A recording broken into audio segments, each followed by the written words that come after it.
মধুরি না, এটা কে বলতে দেখি। এটা তো বেল ভালো হয়েছে। দারুণ হয়েছে, দারুণ।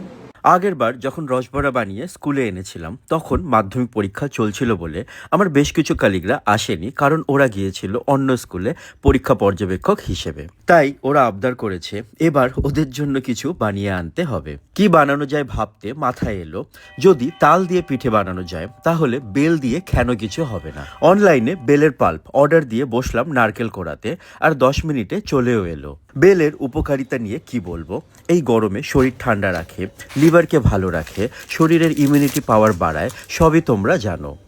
আমি অর্ডার করেছিলাম জলখাবারের বেলের পাল্প। জলখাবারের সব প্রোডাক্টগুলো তোমরা অ্যামাজন ফ্লিপকার্টে তো পেয়েই যাবে, আর কলকাতাতে 10 মিনিটের সব অ্যাপগুলোতে পেয়ে যাবে। তোমাদের সুবিধার জন্য আমি ওদের পেজটা ট্যাগ করে দিয়েছি, তোমরা দেখে নিও। গুড় দিয়ে নারকেলের পুরটা বানিয়ে 3 চামচ চালের গুঁড়োর সঙ্গে 1 চামচ ময়দা, একটু নুন আর বেলের পাল্প দিয়ে ভালো করে মেখে নিলাম।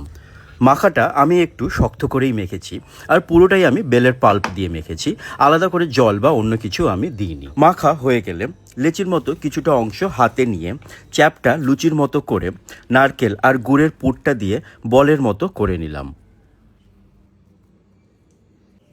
আর যতক্ষণে আমি এই বলগুলো বানাবো, আমি গ্যাসে হাঁড়ি বসিয়ে জল গরম হতে দিলাম এই বলগুলোকে ভাপানোর জন্য। আমার কাছে মাটির হাঁড়ি ছিল বলে আমি ব্যবহার করলাম, তোমরা চাইলে মোমো স্ট্যান্ডও ব্যবহার করতে পারো। সত্যি বললে আমি এই শেপটা নিয়ে একটু কনফিউজ ছিলাম।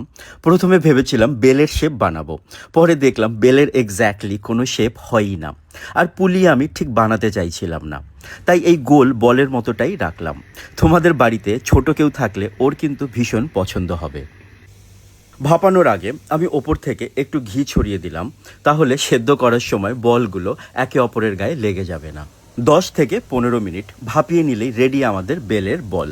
আমার কাছে গুড় ছিল তাই আমি পুরে গুড় দিয়েছি, তোমরা চিনিও দিতে পারো, বরং তোমরা চিনি দিয়ে বানিয়ে আমায় জানিও এটা চিনি দিয়ে কেমন লাগে। আমি প্রথমবার বানিয়েছিলাম বলে একটু কম বানিয়েছিলাম, তোমরা বানালে একটু বেশি বানিও, কারণ এটা সত্যি ভালো হয়েছিল খেতে। রেসিপিটি তোমাদের কেমন লাগলো, আর বেলের বল নামটা ঠিক আছে কিনা কমেন্টে জানিও। এটা আমি বানিয়েছি, টেস্ট করে বল। দেখতে তো খুব সুন্দর। একটা খেয়েছি আর একটা খাচ্ছি। এটা তো দেখতে সেই গিরিশের একটা বিখ্যাত মিষ্টি।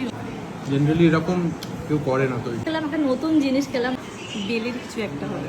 খুব ভালো হচ্ছে, খুব সুন্দর।